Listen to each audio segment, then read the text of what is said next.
What's happening, boys? Will Freeman, RevolutionaryLifestyleDesign.com. Coming at you today to talk about living your passion versus making money, okay? I'm out here on Christmas Day at the Veranda Resort in Chiang Mai, overlooking the mountains, and everything's fucking beautiful. So I want to break this down for you, because I'm at the point where I'm living my passion. However, there's a big difference between living your passion and making money, and whether you can make money at your passion, because everyone's talking about live your passion, live your passion, live your passion, all right? And even in some of my videos, I'm talking about living your passion. However, that option is not always available to everybody, okay? The way that the system works is, you know, the system needs janitors, and it needs factory workers, and it needs people who work in marketing.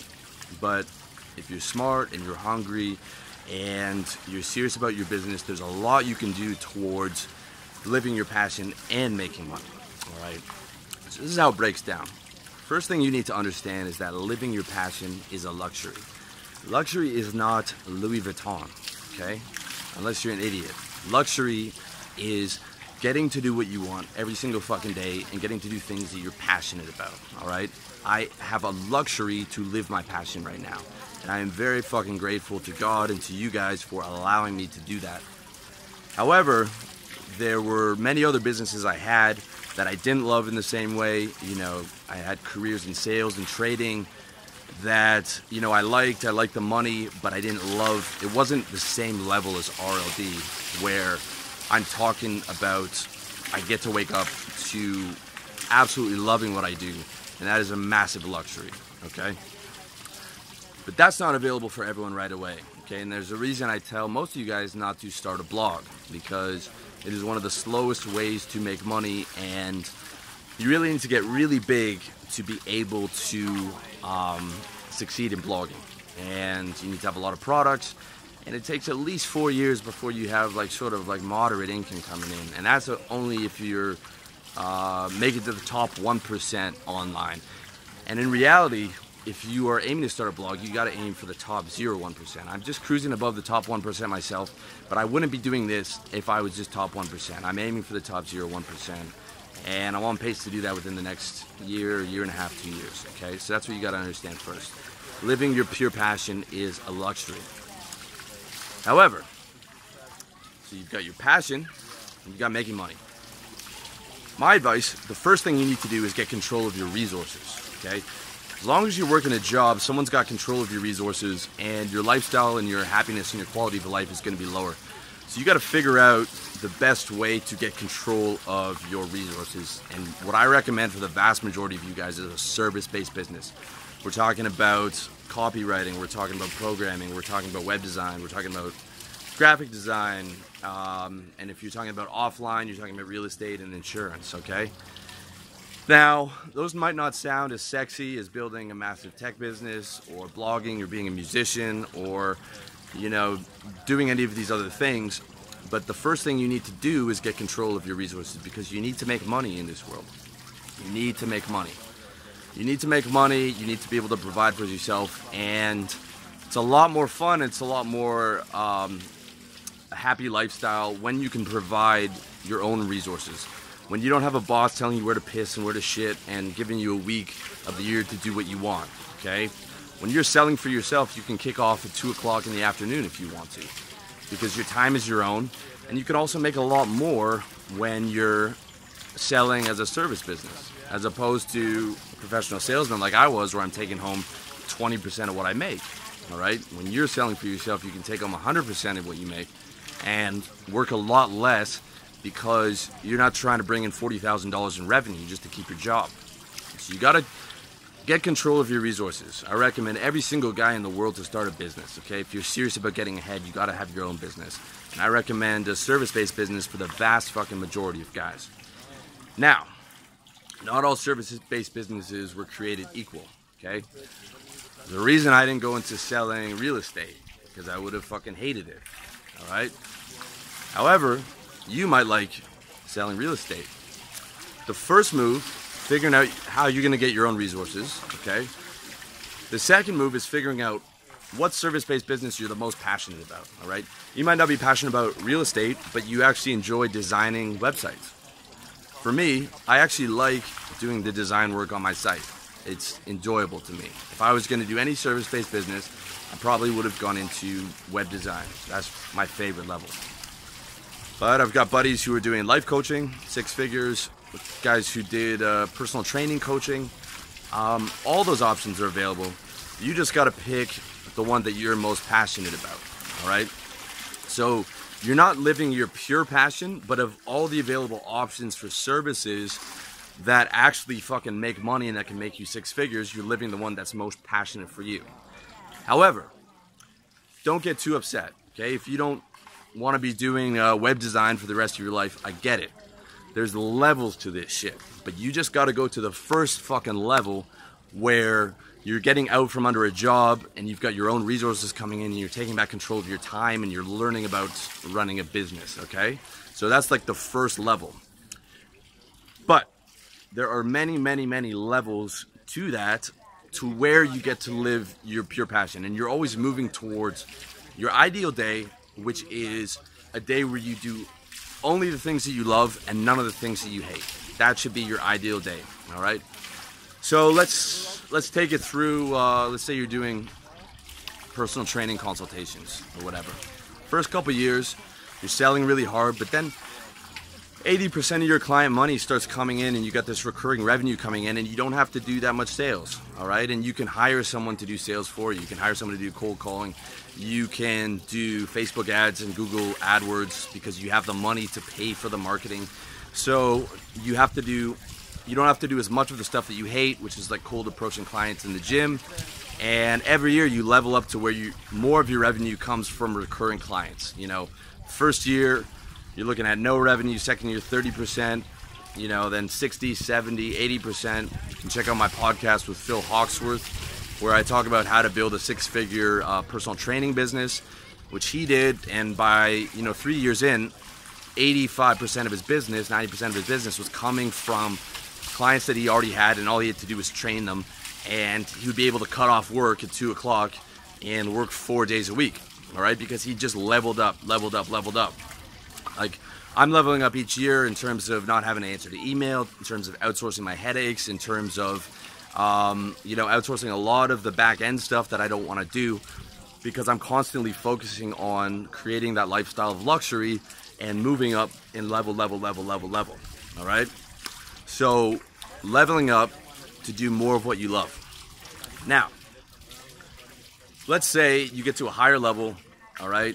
85% of your time spent with like recurring revenue. You don't have to do a ton of outbound sales. You're able to cut off at like 2 o'clock during the day. Now you've got more time to focus into taking your business to the next level of passion, all right? 3 years into being a personal trainer, you might be a bit bored of it. You might be, kind of burnt out. I mean, in every sales job I worked, I was burnt out, all right?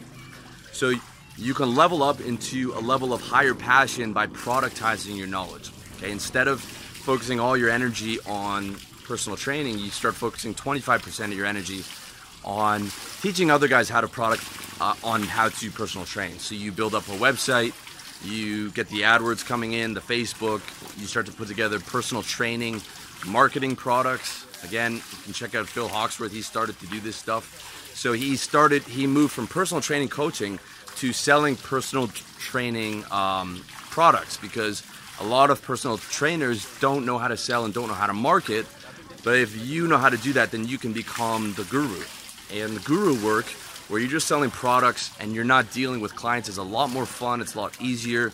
You get to do stuff like this, YouTube videos. You get to do, interact with guys on your YouTube comments and on your website. And, you get to add value, and you get to, build up a really fun brand, okay? So you've taken sort of your base level passion and you've moved it up to something that's a higher level of passion, right? When you're helping people and spreading your brand out, life becomes much more fun. And it'll be much more enjoyable than that straight fucking service business or straight, cold calling to sell real estate or whatever, all right? Productize that knowledge into a luxury business or a higher level of luxury, all right? Now, here's sort of the metrics. Okay, a lot of guys ask me, should I start a business, or, is it true that business is the right thing for everybody. It is absolutely not true that everyone should have a business. I think that 99% of people need to rely on someone else to give them their revenue because they're not cut out to do it. They're not cut out to handle the extra stress and make it happen in the marketplace. All right, but I'm not talking to 99% of people. I'm talking to 1% of guys who have the drive and who aspire to hire and who have those alpha male tendencies.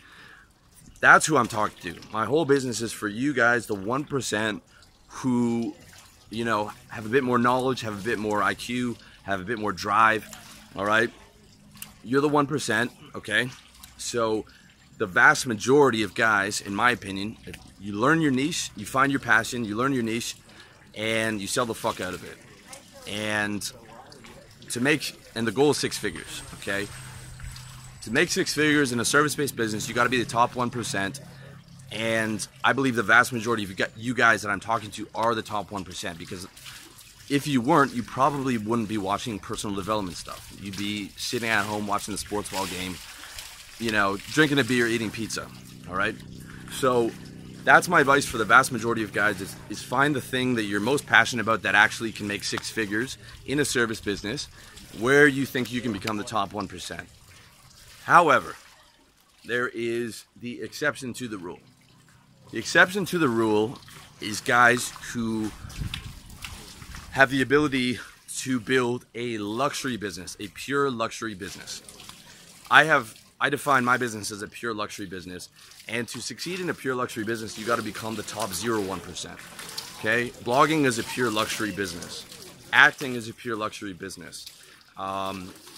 Musician is a pure luxury business. Okay, and to make 6 figures in those areas, you need to be top 0.1% in talent and work ethic, and you need to have a ton of, you know, real world experience to be able to do that. All right, you can make 6 figures making music, but you got to be amazing. You got to have incredible talent that I don't have. I couldn't do it, you know. And you're all over SoundCloud, and you're on Google Music, and you're on Spotify, and you're touring, and you're on YouTube putting your mixes out. And, you know, it's especially true if you're in a popular niche like progressive house, where, you know, it's really easy to spread your content and you do really good remixes. If you have that talent, and I can't say whether you have that talent, you have to know if you have that top 0.1% talent, you can skip the service-based business and go right into the pure luxury business. All right, for the majority of guys, the 1%, it's starting a service business that's the most passionate, and then moving up to levels of luxury and productizing that as you learn experience in your particular niche. However, that will never be the same. You probably will not get the same level of enjoyment out of that as opposed to your pure luxury, the thing that you're most passionate about. Okay, I have a pure luxury business here, but what you got to understand about a pure luxury business is you have to truly believe in yourself 100% strongly that you have the top 0.1% potential, and that you have the work ethic, and that you are willing to sacrifice money at least in the first 3 to 4 years to get there. Okay, because luxuries cost money. Luxury business costs money. I didn't make money for the first 3 years of RLD. I was just getting my traffic up to 100,000 visitors. That's all I want to do, 100,000 visitors a month. And once I did that, I released my first ebook, okay? Because I was just geared towards that 100%. So whether it's making music or blogging or acting, with a pure luxury business, you're not gonna make money for a while, most likely, okay? So you gotta be really secure. You gotta really understand that you have the talent. You gotta really have the work ethic to be able to do that, so that you can go through the lean years and power through and get to the point where you start making actual money and you start being able to close in on 6 figures from that. All right, so that's what you got to understand. Like, a lot of guys ask me, you know, Will, do I do the service business or do I do a blog or something like that? That's my answer. Okay, that's my answer. Unless you have like truly exceptional talent and, you know, IQ and true work ethic and extreme dedication, and you have a way of getting revenue to cover you for those first 3 to 4 lean years in your luxury sort of business, then the service-based business is the best move for you in the scope of leveling up, right? if you have that talent and that work ethic and all those things, then you can give the luxury-based business a shot. All right, you can give it a real shot, but recognize that as a luxury, it does cost money. And the first 3 years, it's going to cost you a lot of money in terms of revenue that you could have been making from a service-based business. You know, in every sales job I had, I'd be scaling up to 10,000, 20,000 revenue within 4 months with a fucking telephone and an internet connection. And I've seen my boys scale up in their service-based business to 6 figures within a year. So it's much faster in that service-based business, okay? But I'm dead set on what I wanted to do. I didn't want to do coaching. I might do coaching, but probably not. I just want to do this stuff. And so that was the path I chose. And like I said, I sacrificed the first 3 years. I didn't make any money doing this shit. You know, I just was about building traffic. So that you got to recognize that if you want to do the pure luxury, it costs money. But if you want to start making money right away, go the service-based business and then level up to different levels of luxury. All right? That's the game plan. I hope that answers a lot of your questions. And as always, I want to thank you for watching this on YouTube, listening on iTunes, listening on SoundCloud, or reading my articles over at revolutionarylifestyledesign.com. And I wish you all the best in your personal development journey.